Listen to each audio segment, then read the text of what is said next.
There is a standard fingering for chromatic scales that is usually being taught to students, and I'm pretty sure that you know that already. So it goes like 1 3 1 3 1 2 3 1 3 1 3 1 2 3, and so on. And that's a really great fingering because it allows us to play with the strongest fingers first of all, and second, it allows us to use rotation of the hand. So I don't have to work with fingers as much. I might just use the rotation of my hand, rotating it from left to right.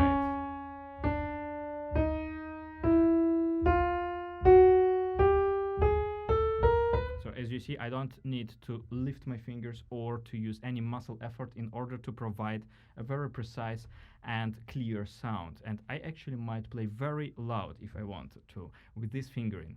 In an older book about piano technique, I've seen actually another alternative variant. It was like 1 2 1 2 1 2 3 1 2 1 2 1 2 3, and I've seen quite a few people who were playing like that. But I would not recommend this variant because this rotational element that I have already mentioned works better with 1 3, with fingers 1 and 3, because if you would rotate your hand like that, and this is the motion that we use a lot for piano playing, and it's very important to be able to use this motion because this is the only way to play, for example, martellati without stress and so on. So you might notice that the axis of this motion is always on the second finger.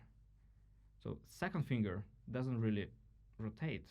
It's all other fingers that rotate around the second finger. So that's why actually, if you would play a trill, it should be much easier using this rotation and the thumb and the third finger.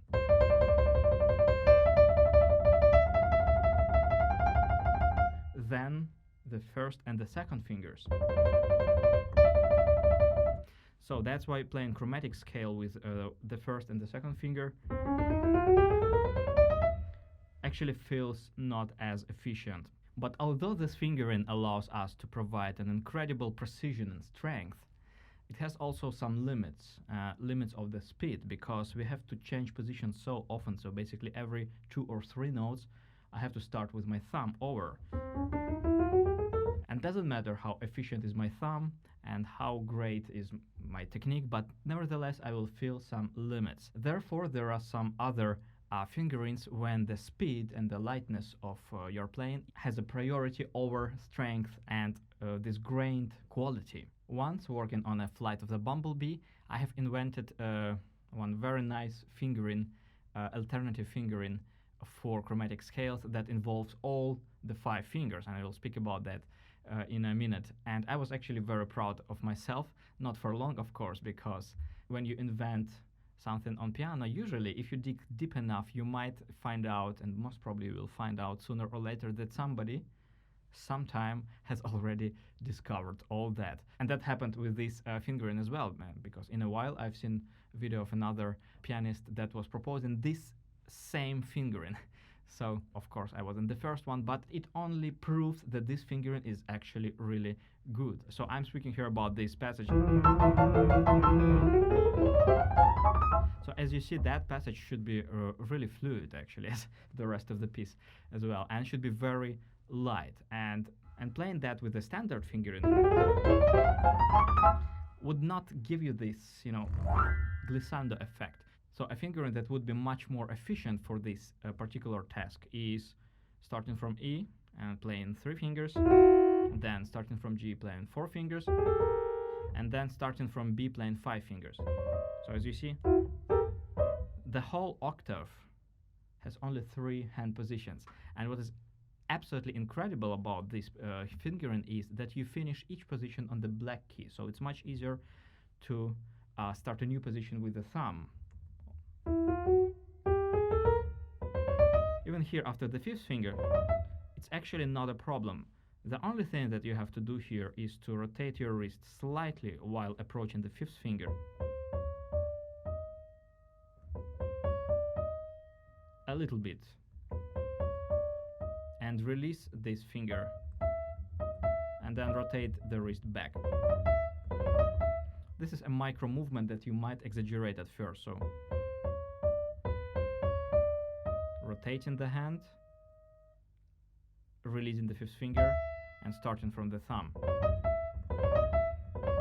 And then you might use your wrist a little bit in order to make it even smoother. So the only important thing here is not to hold to those fingers and to play that as lightly as possible, and not connect those positions physically. So you don't try to provide this smooth physical connection, because anyway the tempo is so fluent that it will sound connected anyway. Of course, that fingering won't work as good if you go in the opposite direction, because going from the thumb to the fifth finger, of course, it's not as convenient. So for scales that are going down, we have to find some other way to change positions. For example, starting from the same E, we might use like 5 fingers, and then use 1, 2, 3, 3 to 1, and then 4. Usually I analyze each particular scale in order to find the most optimal fingering for it. And of course it depends on the length of the scale. So for example, for one Liszt piece, there is a passage, chromatic passage in the left hand, and I have found that it works fantastically well if you start with the 4th finger on F sharp, playing 4 notes in a row, and then you start a new position from the 3rd finger, and then again 4 fingers, and then 3, and then 4, and then 3. So you always have like 4, 3, 4, 3, 4, 3. The only problem that if your passage is longer than 2 octaves, you have to use 3 fingers twice in a row here in order to start from the 4th finger again. So 4, 3, 4, 3, 4, 3, 3, 4, 3, 4, 3, and so on. It feels much faster and much more fluid than actually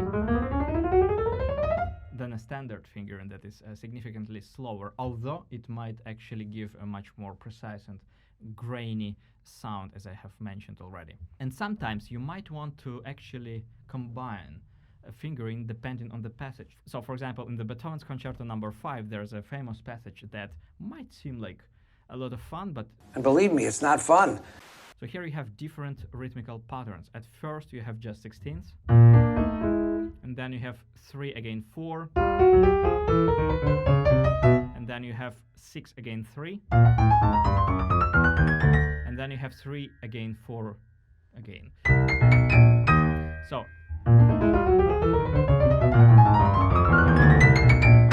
and in order to transmit all that, I would change the fingering in the right hand. So I would start with the standard fingering using only my 3 fingers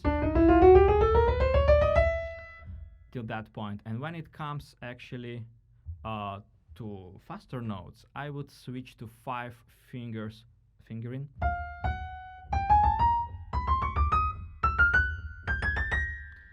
and the end, of course, I would still play with the same fingering, but marking each note using the weight of my hand.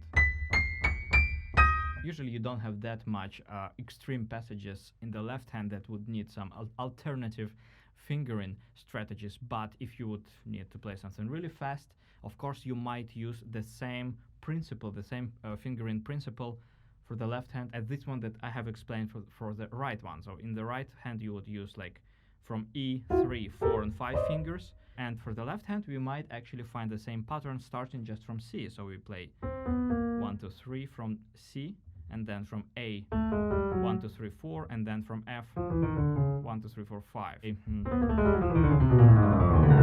However, I have to say that I still didn't meet any piece that would need any kind of that fingering.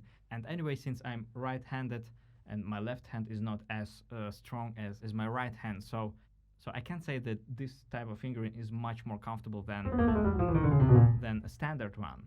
Thanks for watching. Don't forget to subscribe, and see you next time.